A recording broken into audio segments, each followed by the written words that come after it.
The stars above the planet Verada moved slowly, quiet and peaceful. The people living there had not known war for over 300 years, were soft-spoken, gentle, and trusted the protection of the Galactic Council. Nothing dangerous ever. Reached Verada. The colony was small, filled with science workers, farmers, and teachers. Children played in glowing parks. Skies were clear. Life was easy. Then something strange happened. One of the orbital stations picked up a strange object. Entering the system, had no clear signal, no identification code, and no escort. It was just a single ship, silent and moving in a slow, straight line. Controller Breton, a tall, thin alien with 4 fingers on each hand, looked at the blinking red dot on his screen. "Is this some kind of minor drone?" he asked his assistant. The assistant checked the scans. No response from the ship. Its design is not in our database. It's not following any known trade paths. Breton frowned. "Send a message to the Galactic Council." Maybe someone lost a scout ship. A message was sent. A reply came a few hours later. The Council's voice was calm. They believed it might be an old probe, maybe one from an ancient civilization that finally drifted into a habitable zone. Advised watching it, but not to worry. Verada wasn't important enough to be attacked. By the next day, the ship was in orbit. It didn't fire. It didn't answer. It just stayed. Silent and still. Communication towers tried again and again to reach it. "Unknown vessel. This is Verada Station. Identify yourself. You have entered protected space." Silence followed. A small scout team was sent out in a sleek silver craft. They flew close, scanning the ship. The reports that came back were confusing. The ship is covered in metal we don't recognize. No energy signature, no heat. It's asleep, said the scout pilot. They tried to scan inside, but the sensors gave nothing, just a black void. Then the signal from the scout team ended. No explosion, no warning, just silence. Controller Breton felt fear crawl up his spine. "Bring them back," he ordered.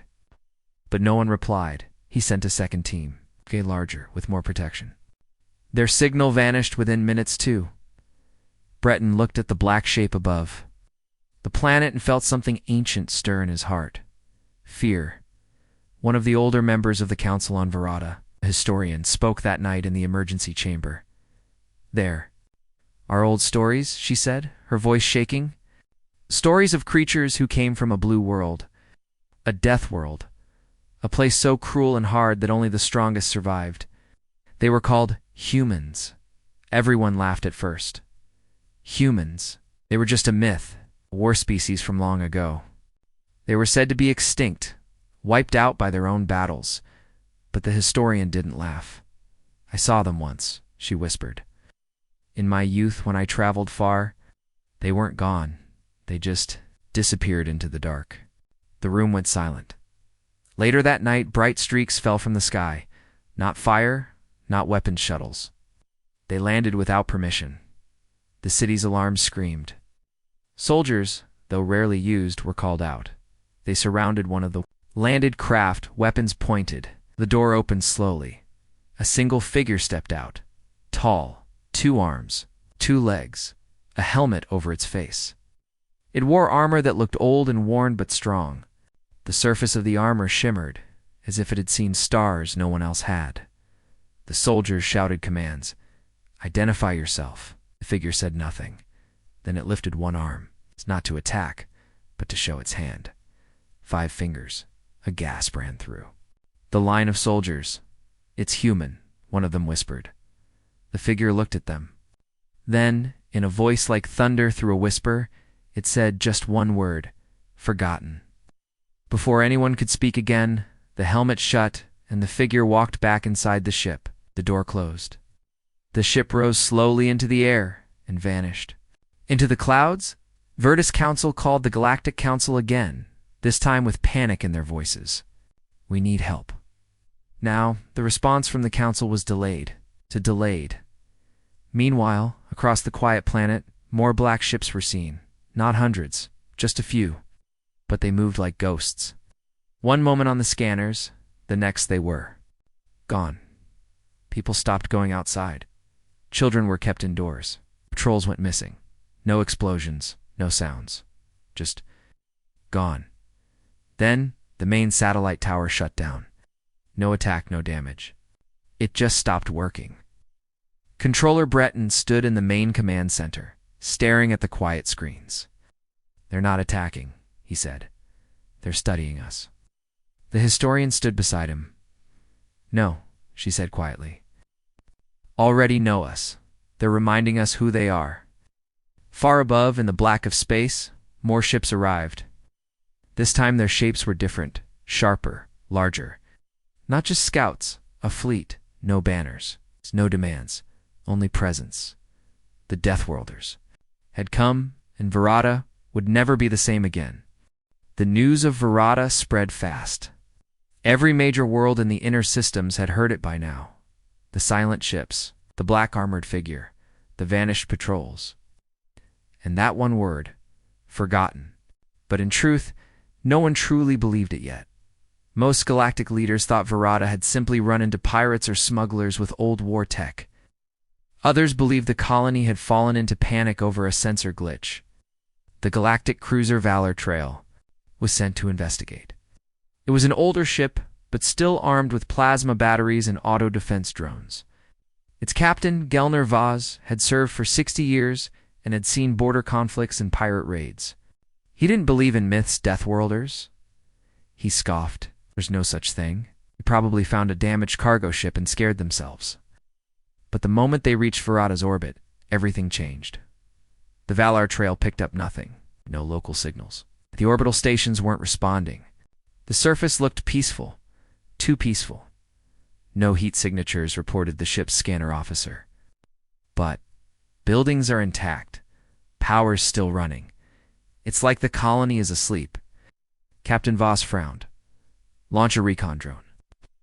Small drone flew toward the nearest city. Its camera streamed clear images. Houses, towers, parks, empty streets. No movement, no damage, no people.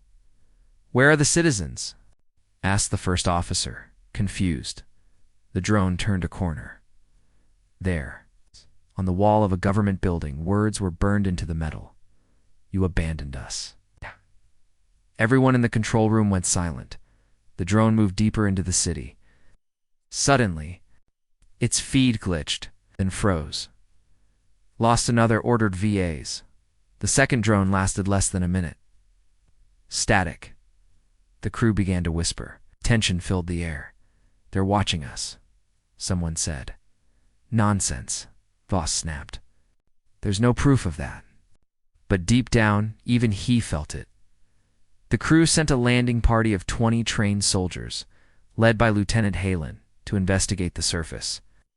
They wore heavy armor and carried plasma rifles. Contact was kept through video. "This place is quiet," Halen said. "Too quiet." The team moved through the empty city. No signs of struggle, no bodies. Food still sat on tables. Lights blinked in homes. It was like everyone had simply walked away. One soldier picked up a child's toy from the ground. "They left in a hurry," he said. Just then their coms crackled. Halen's voice came through. Low, shaky, we're not alone." The screen showed shadows moving behind buildings. Fast, silent, they're tall. Humanoid. No ID. Weapons unknown. "Wait." The video cut off. Comes silence. Captain Vaz stood frozen. "Bring them back." He shouted. No response. They tried for 20 minutes, nothing. A junior officer pointed at the radar. "Sir, unknown ships."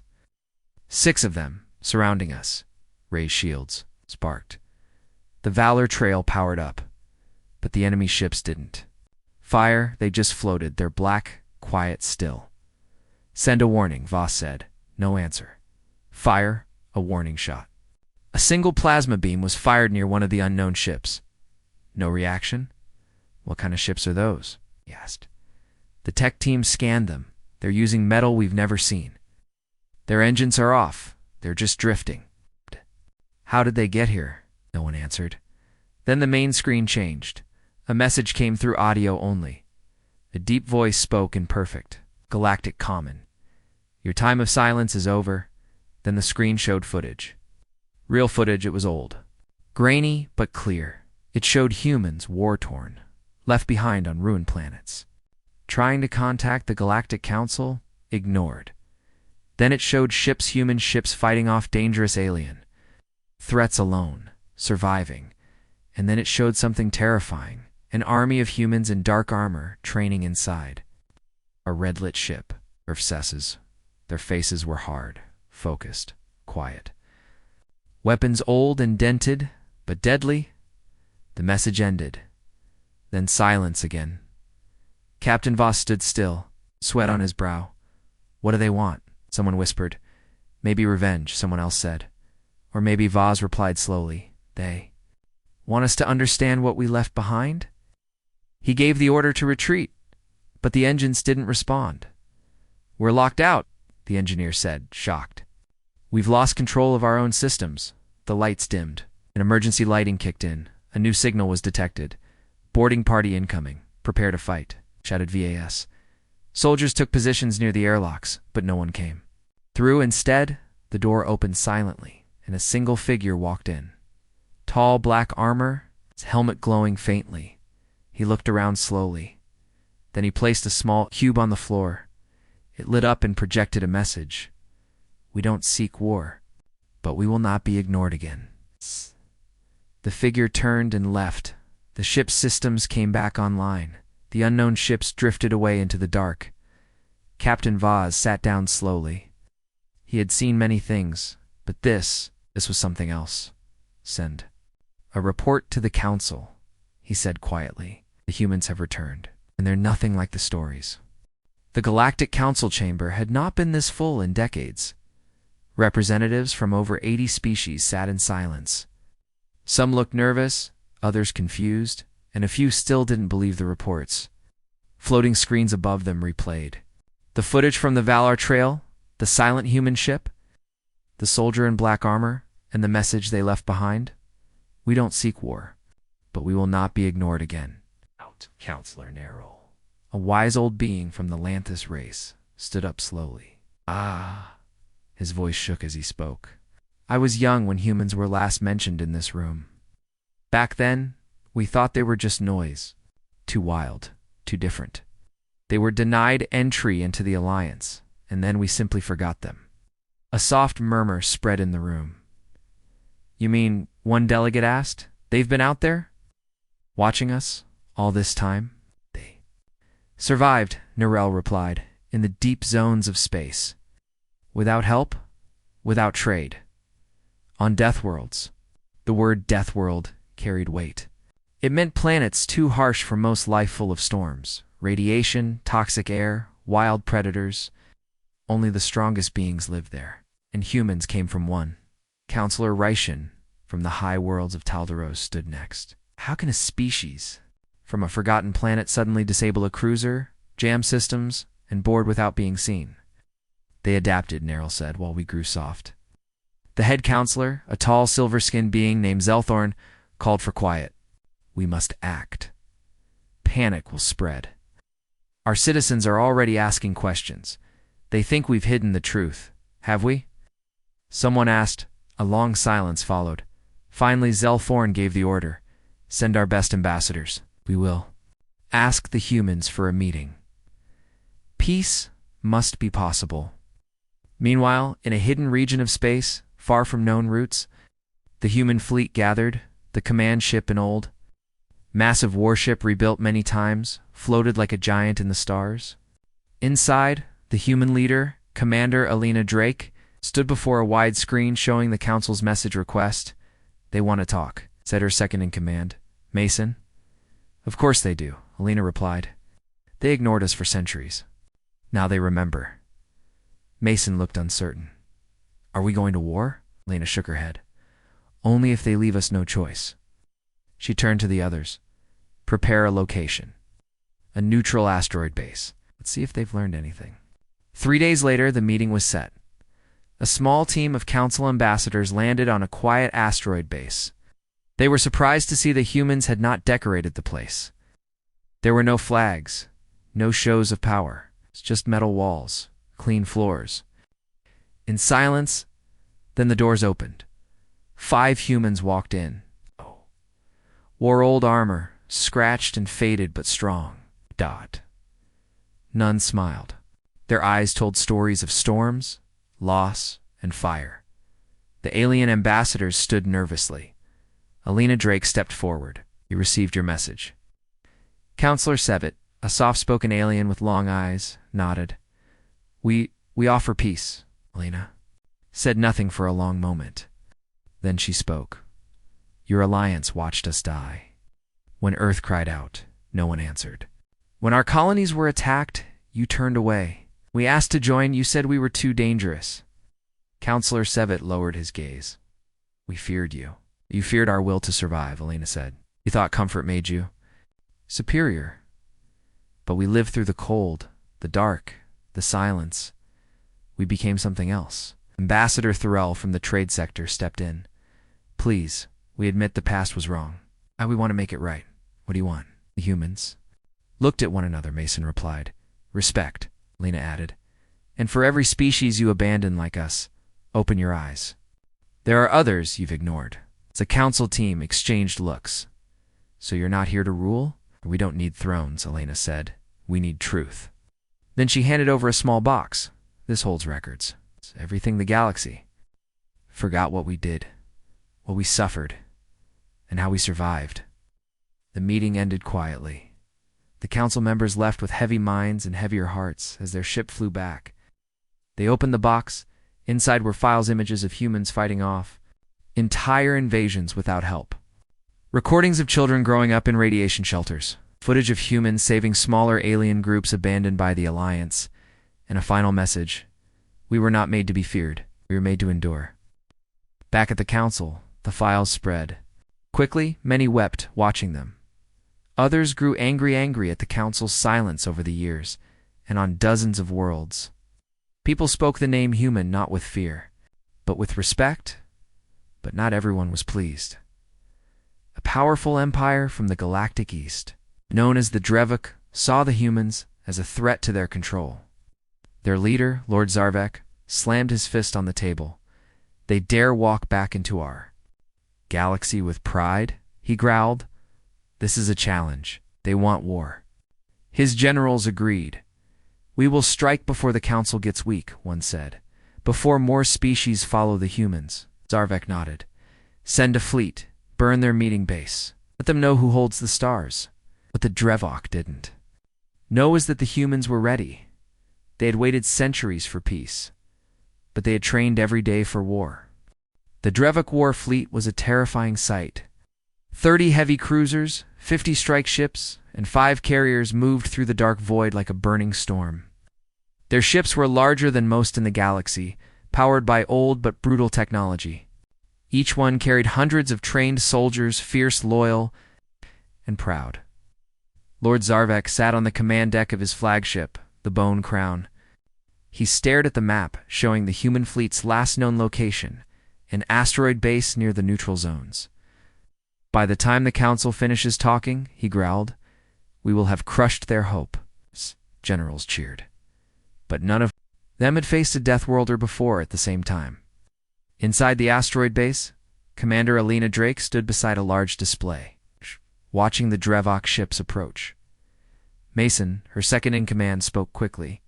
"They're coming fast, full power, weapons charged. They're not here to talk." Alina didn't look surprised. "You always try force first. What's the plan?" he asked.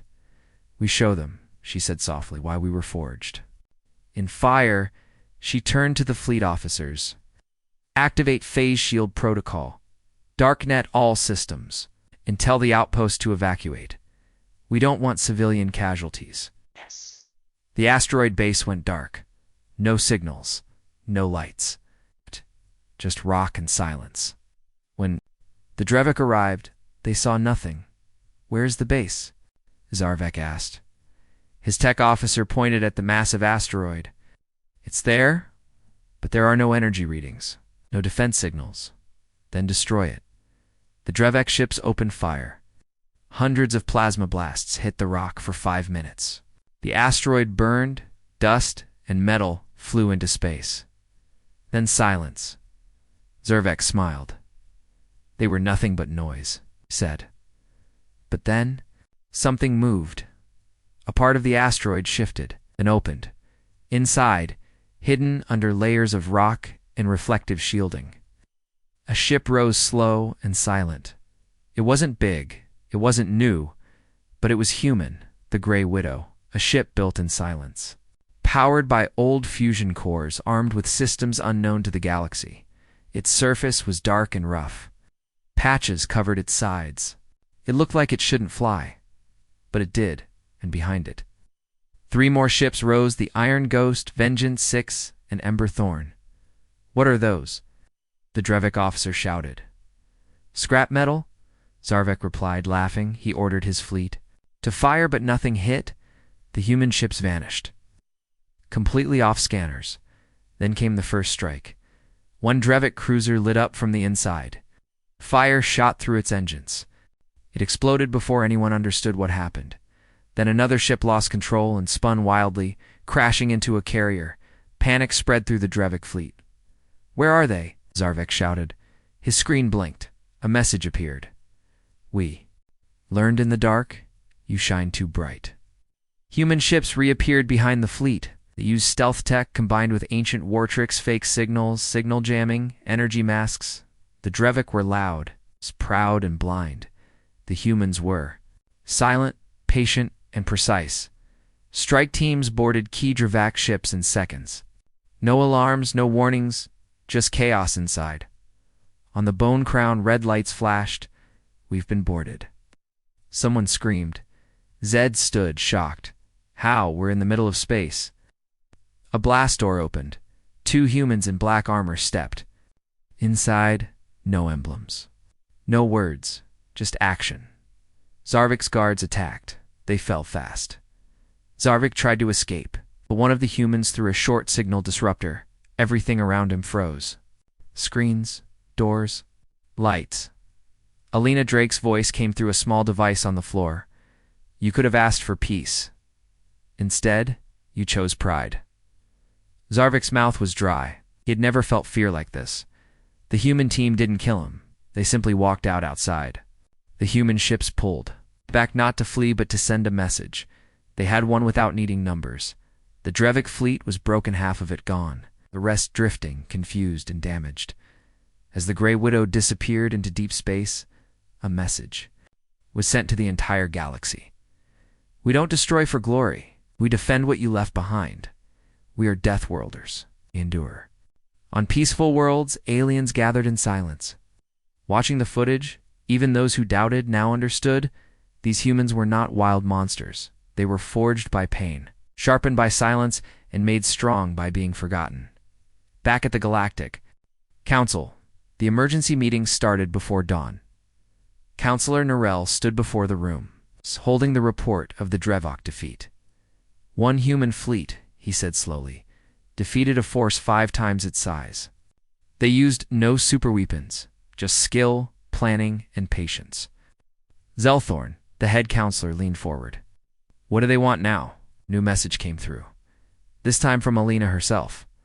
We do not want to rule your stars. We only ask this, never forget us again. The galaxy was shaken. News of the Drevok defeat and the humans' return spread like wildfire. Some worlds celebrated quietly, others prepared for new dangers. The Galactic Council worked non-stop, trying to find a way to bring peace before more. Blood was spilled on the peaceful planet of Talos. Young alien cadet Viarin sat in the Academy's training room, eyes fixed on the news feed. Viarin was small for his species, with pale skin and curious green eyes. Most of his classmates teased him for dreaming too much. Humans are dangerous, the captain of their squad warned. Don't get close. But Viarin saw something different. He watched the human commander Alina Drake speak on the screen. We don't want war. We want respect. We want to be remembered. Viarin felt a fire inside him. He had studied Deathworlds in school, the harsh planets where only the strongest survived. Humans came from those worlds. They were survivors, fighters, and unlike any other species, he stood up. I want to join them, he said quietly. His mentor, Sergeant Taller, raised an eyebrow. Join who? The humans, the Deathworlders. I want to learn from them. Taller frowned. They are dangerous, Viren. Many want to destroy them. Or maybe Viren said, they want to learn from them? Later, Viren sent a message to the human fleet, an invitation and a request. He waited nervously then. A reply came. Alina Drake herself answered, "We accept. Come and prove yourself." Ron's heart raced. He left his academy, his family, and traveled to the asteroid base where the humans waited. The journey was long and hard. When he arrived, he was met with silence. The human officers watched him carefully. "Why do you come?" asked Mason. Elena, second in command. "I want to learn to survive. To be part of something greater," Viren said honestly. Elena studied him. "You carry hope," she said. "We will see if it lasts." Viren joined the humans. Training began immediately. It was not easy. The humans pushed him to limits he never thought possible. He learned to fight in dark, toxic places, to move without sound, to think before acting. He saw the strength in their silence. Slowly, Viren changed. He was no longer just a small alien cadet. He was becoming a Deathworlder, back in the Galactic Council. Tensions grew. Some species wanted to make peace with the humans. Others wanted to prepare for war. Counselor Narelle warned, "We cannot ignore them anymore. They are the future. We must decide, will we fight the Deathworlders or stand with them?" The council agreed to hold a new meeting. Meanwhile, the Drevik Empire licked its wounds. Lord Zarvik sat in a dark chamber, anger burning in his eyes. "They will pay," he whispered. "No one challenges the Drevik and lives." He began building a new fleet, but not all Drevik agreed. A young General Kale approached Zarvik. "Maybe we should talk," Kale said. Zarvik laughed. "Talk to monsters? No. Only fire will burn their pride." Kale's eyes narrowed. "Fire burns us all." On the asteroid base, Viren trained harder. He fought beside humans in simulated battles. He learned their history, the pain of being forgotten, the fire of surviving, and the hope of returning. One night, Alina spoke to him. "You are different," she said softly. "You carry the light of two worlds." Viren smiled. "I want to help the galaxy remember." Suddenly, alarms blared. The asteroid base was under attack. The Drevik fleet had found them again. This time, the humans were ready. The asteroid shook as weapons fired. Viren fought beside the humans, his heart pounding. He saw their strength not just in weapons but in spirit. Together, they pushed back the Dactyr. Fa. The battle was fierce, but the humans and their new ally won. After the fight, Alina looked at Viren. "You have proven yourself," she said. "The Deathworlders welcome you." Viren looked at the stars. He knew the galaxy was changing, and he was part of the change. The battle on the asteroid base was over. Silence returned, but it was not the peace before. It was the calm after a storm, a warning. Viren stood on the observation deck, watching stars twinkle far away. Beside him, Commander Alina Drake looked, tired but steady. "You've come far," she said softly. Viren nodded. "I never imagined this when I was a cadet." Alina smiled faintly. "Many never do. We were all once unknown, forgotten. But now we are remembered." The Galactic Council called for a final meeting. The chamber was filled with leaders from every major world. The question was clear. What would the galaxy do with the Deathworlders? Counselor Narelle spoke first. "We face the humans as a threat, but after witnessing their strength, control, and will, we see they are more than warriors. They are survivors, teachers, guardians." Zelthorn, the head counselor, added, "The future is uncertain. But one thing is clear. The galaxy cannot return to silence. The Deathworlders remind us that strength must be earned and respect given." The council agreed to welcome the humans and their allies, offering a place at the table. Back on the asteroid base, Viren trained with the humans. He had grown stronger, faster, and wiser. But most of all, he had learned patience. One evening, as the sun set behind the rocky horizon, Alina approached him. "You will lead others someday," she said. Your journey has just begun. Viaran felt pride and fear. I want to help the galaxy change, he said. Then do it with honor, Lena replied. Months passed. Viaran became a symbol of bridge between old alliances and new strength. His story inspired others to seek the humans out, to learn and to unite. The Drevik Empire never fully recovered.